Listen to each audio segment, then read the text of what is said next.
Assalamualaikum warahmatullahi wabarakatuh. Perkenalkan, nama saya Rizkyani dari kelas 101 SMA Negeri 12 Palembang.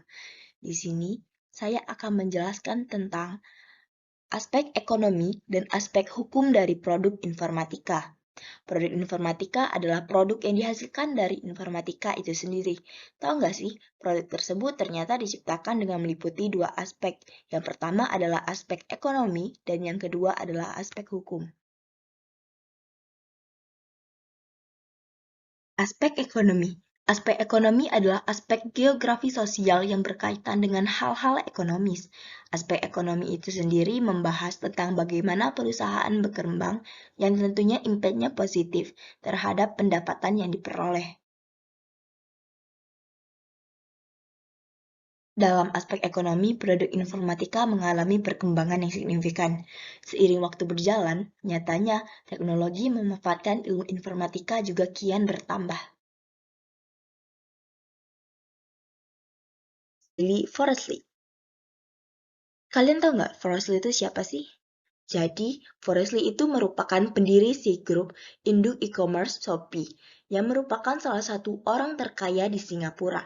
Forrestly adalah pembuat aplikasi belanja online yang bernama Shopee. Nah, ini merupakan tempat terjadinya jual beli melalui daring.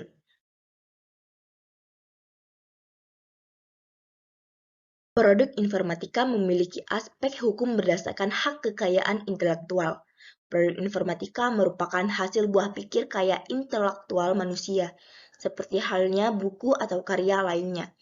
Oleh karena itu, produk informatika harus dihargai sebagai salah satu hak kekayaan intelektual. Salah satu contoh produk informatika adalah perangkat lunak.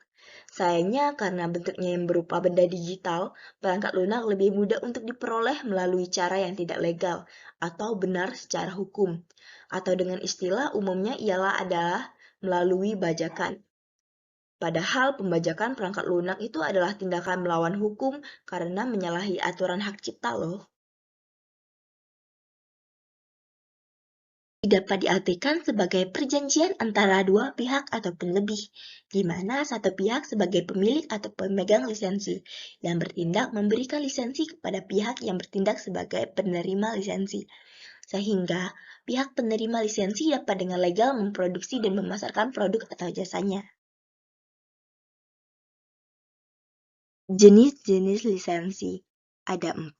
Yang pertama adalah lisensi komersil. Lisensi komersil adalah lisensi yang bersifat paling restriktif atau mengikat. Sesuai namanya, lisensi ini biasanya diterapkan untuk perangkat lunak yang berbayar. Pengguna hanya diperbolehkan menggunakan perangkat lunak setelah membayar suatu harga tertentu pada pembuat perangkat lunak. Yang kedua, lisensi gratis atau freeware. Sebagian perangkat lunak mungkin disediakan secara gratis dan dapat diunduh serta diinstal dari sebuah sumber tertentu yang disediakan oleh penggunanya. Meskipun perangkat lunak tersebut disediakan secara gratis, bukan berarti tidak ada batasan yang diatur dalam lisensinya. Pengguna tidak boleh melanggar ketentuan lisensi, misalnya menggandakan perangkat lunak tanpa izin dari pembuatnya. Lisensi OpenSecure. Lisensi OpenSecure ini adalah lisensi yang membolehkan pengguna untuk tidak hanya menggunakan perangkat lunak tersebut, tapi juga untuk melihat, mengubah, dan mendistribusikan kode sumber program yang digunakan untuk membuat perangkat lunak tersebut. Tujuan lisensi OpenSecure adalah kolaborasi ahli perangkat lunak dalam bekerja sama menciptakan program mutakhir dari sumber yang sama. Yang keempat, lisensi domain publik. Merupakan lisensi dengan peraturan paling bebas dibandingkan lisensi dan lainnya. Nah, lisensi ini adalah sebuah karya milik umum yang sebelumnya memiliki hak cipta, namun habis masa berlakunya. Sehingga setiap orang diperbolehkan untuk menggunakan, menggandakan, dan mendistribusikan ulang ataupun mengubah kode programnya tanpa ada batasan. Dari keempat jenis lisensi ini, lisensi yang banyak dilanggar adalah lisensi komersil. Nah, banyak sekali perangkat lunak dibajakan yang biasanya kita temukan dan di-download bebas di internet.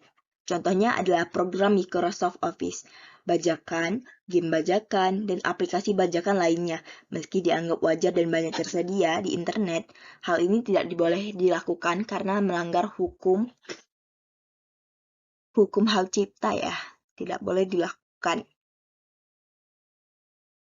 Untuk yang menonton, saya ucapkan terima kasih banyak dan semoga pelajaran kali ini bermanfaat untuk kalian dan untuk saya sendiri. Saya akhiri dengan wabillahi taufiq wal hidayah. Wassalamualaikum warahmatullahi wabarakatuh.